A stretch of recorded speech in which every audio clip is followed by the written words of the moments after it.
আমি কারো সার্টিফিকেট কোনোদিন চাইনি, কাউকে ওড়াতেও চাই না। আমার আমলেই এরা সবাই এসেছেন আমার কাছে, তো তাদের নিয়ে পার্টি কাজ করে এগিয়েছে। তো এখন প্রশ্ন উঠছে এগোচ্ছে না কেন, সেই জন্য এই ধরনের প্রশ্ন উঠছে, সেই প্রশ্নের উত্তর খুঁজতে হবে। আমি জানি না, দিলীপ ঘোষ তৈরি আছে, রাস্তায় আছে, কর্মীদের মাঝখানে আছে। যে কাজ দিয়েছেন আমি সেটা নিষ্ঠার সঙ্গে করার চেষ্টা করেছি, এখনও সেরকম সুস্থ সবল আছি। পার্টি আমাকে যেভাবে ব্যবহার করবে আমি তৈরি আছি। মাই হুনা,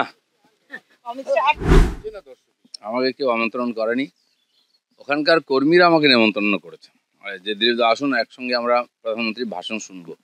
আর আমি সেই হিসাবে একজন কর্মী হিসাবে ওখানে যাচ্ছি, কোনো নেতা অধিকারী হিসাবে নয়। মঞ্চে থাকবেন না মঞ্চের নিচে? না, মঞ্চে থাকার তো পার্টি বলবে, পিএমও থেকে ঠিক করবে। এখন আমাকে মঞ্চে থাকার কথা কেউ বলেনি, আমি জনতার মধ্যে থাকবো।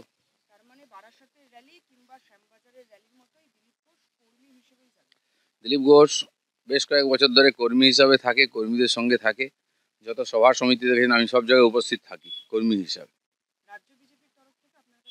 না, এখনো পর্যন্ত আমার কাছে কোনো ইনফরমেশন আছে। প্রধানমন্ত্রী তো এর আগেও একাধিক কর্মসূচি করে গেছেন এই রাজ্যে, সেখানে আপনি কর্মী হিসেবেও যাননি? না, একাধিক না, একাধিক সব জায়গায় যাই না তো। ইলেকশনের সময় উনি সমস্ত পার্লামেন্টেতে সভা করছেন, আমি কি গেছি? আমি ইলেকশন লড়ছিলাম। এই বছরে উনি আলিপুরদুয়ারে এসেছিলেন, তো এখান থেকে আলিপুরদুয়ার ভাষণ শুনতে যাওয়ার কোনো দরকার নেই, এত খরচা করে লোকজন নিয়ে। তো টিভিতে শুনেছি, যেহেতু আমাদের এখানে কাছে আসছেন, আমি ওখানে লোকসভার ক্যান্ডিডেট ছিলাম, তো কর্মীরা আমাকে রেখেছেন ওই সভায় যোগ দিতে, আমি তো চলেই যাব। না না, এই সভার জন্য কোনো আমন্ত্রণপত্র হয়নি, হাজার হাজার লোক আসবে, হয়তো 50,000 লোক আসবে, আমন্ত্রণপত্রটা নয়। লোক টিভিতে জেনে আপনারা মিডিয়াতে জানাবেন প্রোগ্রাম, তো লোক চলে আসবে, পার্টির কর্মীরা তো এমনিতেই আসবে। না, পার্টিতে যারা সিনিয়র আছেন পুরনো, যেমন পশ্চিমবাংলায় আমরা এমএলএ এমপি দিতে পারিনি কবে। প্র্যাকটিক্যাল তো আমি আসার পরে শুরু হলো 16 থেকে 86, তার আগে বাই ইলেকশন এক আধজন জিতেছিলেন। তো পুরনো কর্মী তো লড়াই করেছেন, তো তাই পার্টি এখানে এসেছে, তো তাদেরও সম্মান পাওয়ার অধিকার আছে।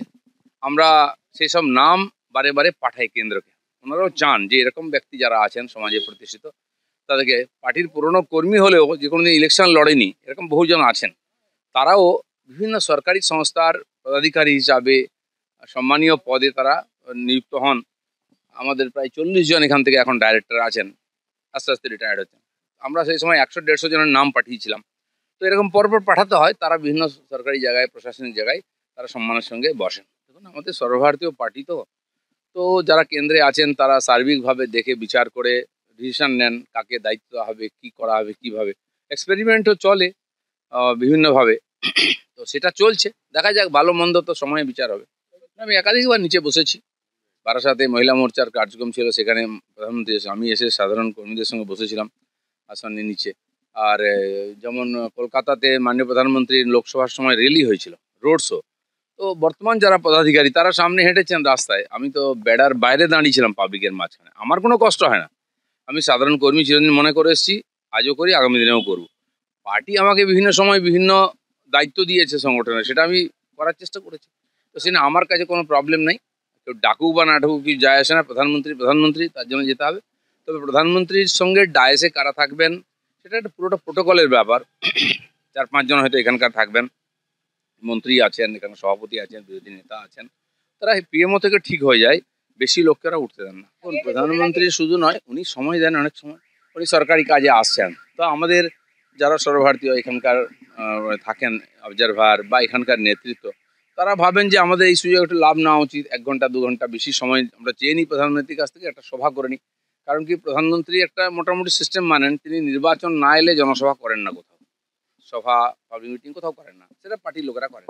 কিন্তু যখন তিনি যান, যখন পার্টির কর্মীরা নেতারা আগ্রহ করেন যে আপনি 1 ঘন্টা সময় দিন, একটা সভা করবো আমরা, তো ওইখানে আশেপাশে সভা করেন। মমতা ব্যানার্জির মতো উনি সরকারি সভা আর পার্টির সভাকে গুলিয়ে ফাঁক করে দেন না। মমতা ব্যানার্জি একই ডায়াস থেকে বসে প্রধানমন্ত্রীকেও গালাগালি দিচ্ছেন, একদিকে এখানে ওসিকে ধমকাচ্ছেন, এখানে প্রশাসনিক বৈঠক নিচ্ছেন, এটা আমরা মানি। দেখবেন প্রধানমন্ত্রী যেখানে যান তার প্রশাসনিক প্রোগ্রাম সভা আগে হয়ে যায়, তারপরে রাজনৈতিক সভাতে আসেন, সেখানে উনি সমালোচনা করার দিলে করেন, কিন্তু সরকারি সভাতে কেবল উন্নয়নের কাজ, সরকারের যে উপলব্ধি সেটা উনি বলেন। দেখুন, পশ্চিমবাংলার রাজনীতি এটাই আছে, কাজ না করাটাই এখানকার রাজনীতি, বা কাজ আটকানোটা। এই সরকার যে প্রায় 14 বছর হয়ে গেছে, তারা নিজেরা কিছু করেনি, কাউকে করতে দেবে না। আমিও তো ছিলাম এমএলএ এমপি, আমি করেছি, আমার এমপির টাকা এখনো আছে, পড়ে আছে, সে প্রজেক্ট এটা চেঞ্জ করুন, নাম পাল্টান, এইসব চলছে এখনো। 1 বছর পার হয়ে গেছে। এমএলএ ছিলাম, তারপরেও 2 বছর তার টাকা পড়েছিল, ওরা আটকে ছিল, কিন্তু হচ্ছে কাজ। কিন্তু এছাড়াও উন্নয়নের অনেক কাজ করা যায়, আমিও সেটা করেছি খড়গপুর মেদিনীপুরেতে। আটকাতে পারো না, আমি কাঁসাই ব্রিজের জন্য 304 কোটি টাকা কেন্দ্র সরকারের কাছ থেকে আনিয়ে নিয়ে এসেছি। যদিও এই রাজ্য সরকারের ওটা ব্রিজ ওরা আমাকে মানে সরকারকে আপিল করেনি, কিন্তু রাস্তা আছে করার, সেটা আমাদের শিখতে হবে আর করতে হবে। আমি জানি না, দিলীপ ঘোষ তৈরি আছে, রাস্তায় আছে, কর্মীদের মাঝখানে আছে, যে কাজ দিয়েছেন আমি সেটা নিষ্ঠার সঙ্গে করার চেষ্টা করেছি। এখনও সেরকম সুস্থ সবল আছি, পার্টি আমাকে যেভাবে ব্যবহার করবে আমি তৈরি আছি। মাই হুনা গত 10 বছর ধরে পার্টি যে এখানে প্রগতি হয়েছে, বেড়েছে, অমিত শাহর নেতৃত্বেই হয়েছে। তিনি সভাপতি ছিলেন, আমাকেও সভাপতি উনি করেছিলেন। তো সেই সময় উনি আমাদের সঙ্গে থেকেছেন, কর্মীরা একসঙ্গে কাঁধে কাঁধ মিলিয়েছে, জনতা আমাদের আশীর্বাদ দিয়েছে।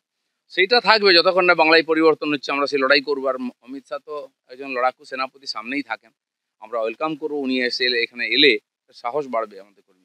আমাদের ভিডিও ভালো লাগলে লাইক এবং শেয়ার করুন। কমেন্ট সেকশনে গিয়ে জানান আপনাদের মতামত। আরও ভিডিও পেতে আমাদের চ্যানেল সাবস্ক্রাইব করুন এবং প্রতি মুহূর্তে খবরের আপডেট পেতে প্রেস করুন বেল আইকন।